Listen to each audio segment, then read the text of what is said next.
all the time in the world.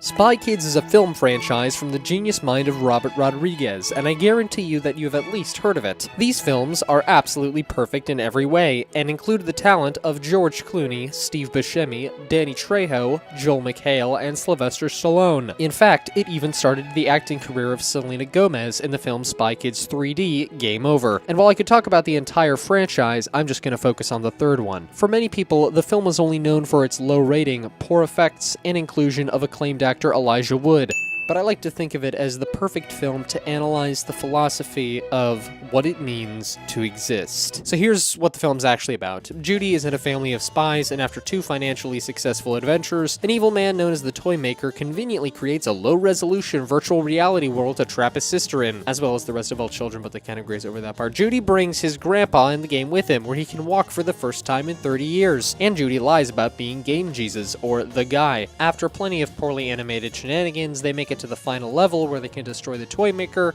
in which immediately Grandpa releases the Toymaker into real life, and the entire game with him? What? Wait, what? However, this impossible problem is immediately solved by Grandpa convincing the Toymaker to be good. Now, allow me to expand on the canon universe for a second, even though I'm almost certain that what I'm about to get at is not what the director intended. I'd like to argue that the Toymaker is the good guy, and the Organization of Super Spies, or OSS, are the villains. But to do that, first, we have to explain virtual reality. Now, while the film does bring up a few interesting ideas when it comes to virtual reality, people having entirely new abilities that they didn't have before, and low-key simulated superintelligence, the Toymaker splits up his brain into other actually thinking beings, which would be terrifying and awe-inspiring if it wasn't presented like this. This isn't a game.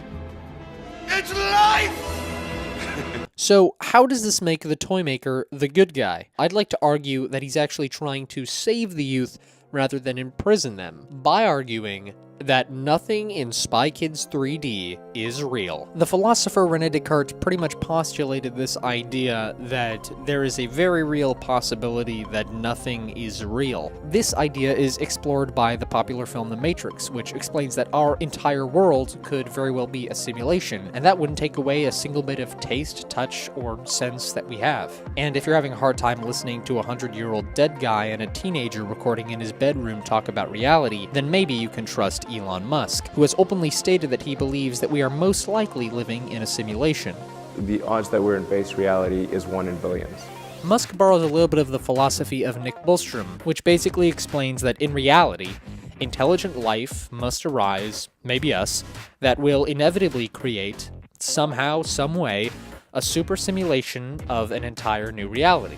Eventually, we'll make simulations. That's pretty much inevitable, and that makes sense. Also, inside that whole other universe, eventually, there will be life, and there will eventually be a super simulation that will be created. This can go a billion levels down, simulations within simulations. And out of all the conscious beings that ever will exist or ever have existed, most of them, therefore, must live inside simulations. So, unless we're unimaginably 1 in a billion special, we're living in a simulation. Now, I theorize that the Spy Kids universe exists, like in our world, most likely in a simulation, and if you look at the quality of this film, it's probably one of the lower level ones, and therefore, it's more likely to be controlled by outsiders. Outsiders that would have superior, sometimes ridiculous-seeming technology that they would give to random people within the simulation to help control the simulation.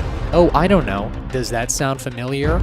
Could it be the OSS? Now, the Toymaker is another intelligent creature within this simulation.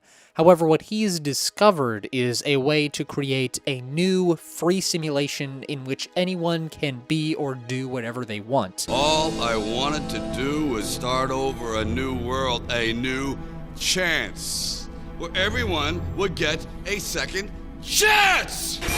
In fact, in this world, Grandpa can walk again, these random dweebs can rule at stuff that they suck at, and everyone can have pretty much a much better time than they can in real life. I mean, if you just look at this film, pretty much everything that's happening in the real world sucks, and everything that's happening in-game actually is pretty freaking awesome. And the film doesn't even deny it. Most people want to go in this game, and the film treats it as though it's a bad thing. But if you think about it, most of these people are already living simulated lives.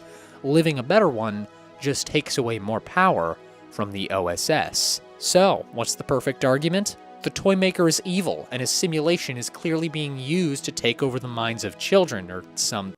I didn't actually watch the full movie. Now, I know what you're thinking. This seems like a little bit of a stretch. It almost comes out of nowhere. But there's another thing that comes out of nowhere, which is just as unexplained. How his simulated game comes into quote-unquote real life. When I rewatched this film, this caught me off guard and got me thinking for quite a bit of time. That eventually led to me thinking that perhaps the real world was also simulated. And if the Toymaker has found a way to somehow bridge his sub-simulation into his simulation, then he's found a way to overthrow the OSS and their control of this simulation. Now, here's where it gets pretty interesting.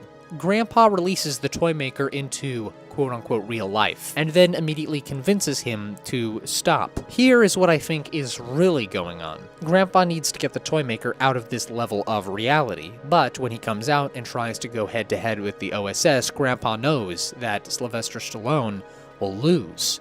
So what he must do is he must get him to try to join the OSS and infiltrate them. But even then, even if the Toymaker is also trying to be some totalitarian leader, what makes him anything less than the OSS? At least that makes the entire film a whole lot better, and you just don't count the fourth one as canon, and you have a great series.